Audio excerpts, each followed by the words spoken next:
Longe de mim também querer fazer um super manual de como agir de acordo com esse cientista ambiental que vos fala, mas, de certa forma, sim.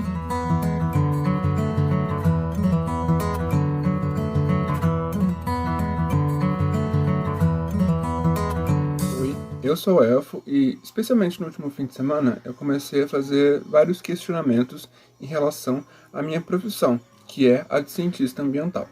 Essas reflexões começaram quando eu comecei a fazer um vídeo para a rede social vizinha, que inclusive eu vou deixar aqui na descrição, assim como todas as outras. E nesse vídeo eu tratava de uma questão assim mais de humor, onde eu falava aquilo que eu entendia que era necessário passar enquanto cientista ambiental, né, aquilo que eu escutava das outras pessoas da minha área e aquilo que eu fazia os outros ouvirem, e o que realmente as pessoas ouviam, né, fazendo ali um jogo de humor. Isso me fez pensar cada vez mais em como que não só a minha profissão, mas como várias outras que dependem muitas vezes de produções acadêmicas, como artigos, como monografias, ou como até dissertações de mestrado ou doutorado, como que essas áreas, esses cursos, se distanciam do principal alvo, que é o público, né, que não está dentro da academia, né, a população comum ou a população no geral, já que esse termo costuma ser um pouco problemático de ser falado.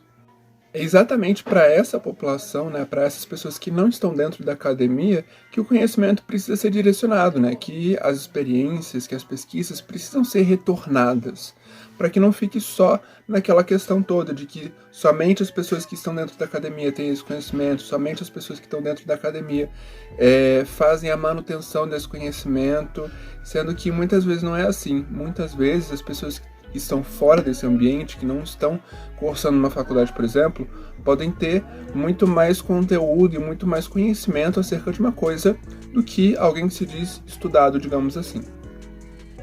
E falando especificamente das ciências ambientais, pouquíssima coisa, ou às vezes até as coisas erradas, as pessoas entendem a respeito dessa área, né?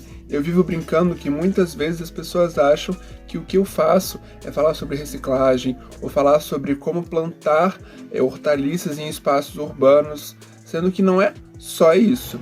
Isso, né, isso que eu digo, né, essa questão de reciclagem e de hortas urbanas são coisas realmente relevantes, são coisas importantes para serem pensadas hoje em dia, nessa questão toda de sustentabilidade e de desenvolvimento sustentável, né, que são palavras comumente usadas nessa área, mas não é só isso. E aí, um cientista ambiental atua em diversas áreas, seja no licenciamento, que trata justamente sobre a questão de empreendimentos que afetam diretamente ou indiretamente uma área ambiental, né, uma floresta ou até uma restinga, um mangue. E aí, esse licenciamento ambiental se apoia justamente nas leis para fazer com que esse projeto seja permitido ou não dentro daqueles parâmetros. Seja também na questão da gestão ambiental, que é justamente a gestão de conflitos de interesses, e a gente também está falando de questões de empreendimentos ambientais, como a gente vê em várias reportagens aqui no Brasil, inclusive sobre os povos indígenas, que é uma questão mais recente que está sendo tratada. E também a questão da educação ambiental, que é o que eu trato, né, especificamente, que é a minha especialização, que, como eu falei, não é só sobre reciclagem, não é só sobre jardinagem, é sobre como que o sujeito, dentro daquele ambiente urbano, como que ele pode estar inserido dentro de práticas ambientais sustentáveis que vão ser benéficas tanto para ele quanto para a comunidade ao seu redor. E aí a gente tem questões sociais, a gente tem questões filosóficas, a gente trata do conhecimento comunitário, ou seja, das pessoas que têm aquele conhecimento que não é o formal, que não deixa de ser importante, aliás, é muito importante, né?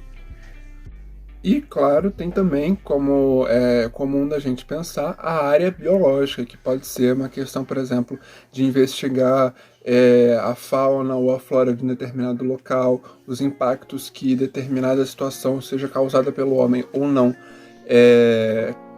produz ali dentro daquele ambiente que tem aquela fauna ou aquela flora específica. Existem questões investigativas e biológicas dentro das ciências ambientais também. Por quê? Justamente porque essa é uma matéria, essa é uma área de conhecimento multidisciplinar. Mas peraí, como assim multidisciplinar? O que significa isso, né? Por que você está usando esses termos tão complexos?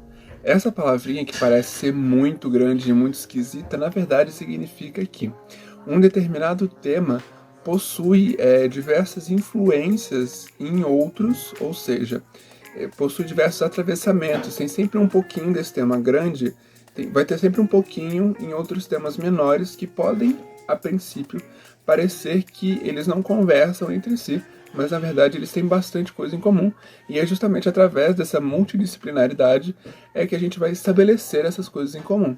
Então, tem sempre um pouquinho de ciências ambientais na geografia, tem sempre um pouquinho de ciências ambientais na filosofia, na sociologia, na biologia, como eu falei, na história também, quando a gente pensa no histórico político do movimento ambiental, né, entre várias outras coisas. Tem sempre um pouquinho, né, dessa área ambiental em cada uma dessas disciplinas, em cada uma dessas áreas do conhecimento. E isso não é muito, aliás, não é pouca coisa, é bastante coisa. É exatamente por esse motivo que não pode ser um trabalho abandonado com facilidade, não pode ser uma frente que as pessoas acham bonitinho, acham lindo e fácil, e aí, depois de tirar uma foto, fazendo um trabalho comunitário, depois de ganhar um diploma fazendo um cursinho, vai ficar por isso mesmo. Não, a gente precisa que as pessoas cada vez mais se conscientizem que isso é um trabalho diário, é um trabalho árduo e é um trabalho para a vida inteira. Defender o meio ambiente é para a vida inteira, né? Então, enquanto a gente continuar vendo várias tragédias ambientais acontecendo todos os meses no nosso noticiário, enquanto a gente continuar vendo a exploração das terras indígenas e o avanço da fronteira agrícola, que basicamente significa o avanço da exploração do gado e da monocultura, que vai fazendo com que essas áreas que antes eram inexploradas e muitas vezes habitadas por povos tradicionais comece a cada vez mais diminuir e limitar o próprio contato dessas comunidades tradicionais com aquilo que lhe era sagrado ou que era cotidiano e rotineiro, né? Isso tudo por causa da ganância do homem. Longe de mim também querer fazer um super manual de como agir de acordo com esse cientista ambiental que vos fala. Mas, de certa forma, sim. Até porque, se a gente for parar para pensar, esses recursos que estão sendo gastos, esses recursos que estão sendo exauridos cada vez mais através dessa exploração excessiva, através desse lucro excessivo que parece que nunca vai ter fim, parece que nunca vai ter futuro, né? É a partir daí que trabalham essas monoculturas, é a partir daí que trabalham essas pessoas que contribuem para o avanço da fronteira agrícola, como eu falei. Esses recursos precisam ter uma renovação, e essa renovação ela só acontece quando as pessoas se conscientizam, né, a partir de um determinado momento. Ela só vai passar a acontecer de uma maneira normal a partir da conscientização de que a gente vive num sistema fechado, né? A Terra é um sistema fechado, ou seja, o jogar fora não existe muito bem esse fora, e aquilo vai acabar voltando para a gente de uma maneira ruim, como a gente vê cada vez mais, uma maneira de poluição. E através dessa conscientização a gente começa a perceber que os recursos são renováveis, mas eles são findáveis se a gente continuar explorando. É através dessa conscientização que a gente vai fazer com que haja um movimento, né, não só de preservação, mas também de entendimento que vai ter um momento que a gente simplesmente vai parar de existir, porque a gente está dificultando as coisas para nossa própria existência, e várias outras espécies que vieram antes de nós vão continuar aqui antes de nós, né? Além disso, nós somos apenas um pontinho minúsculo na Via Láctea, e ainda mais a Via Láctea pode ser um pontinho minúsculo dentro desse universo vasto. Então a gente tem que entender que nós não somos especiais, e mesmo se fôssemos, é nosso dever cuidar da nossa casa, né?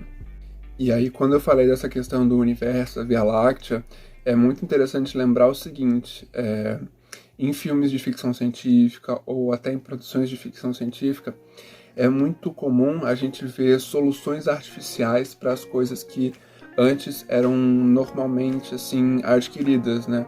como numa nave espacial, a gente aperta um botão e sai a refeição toda com o copo, com o talher e tudo.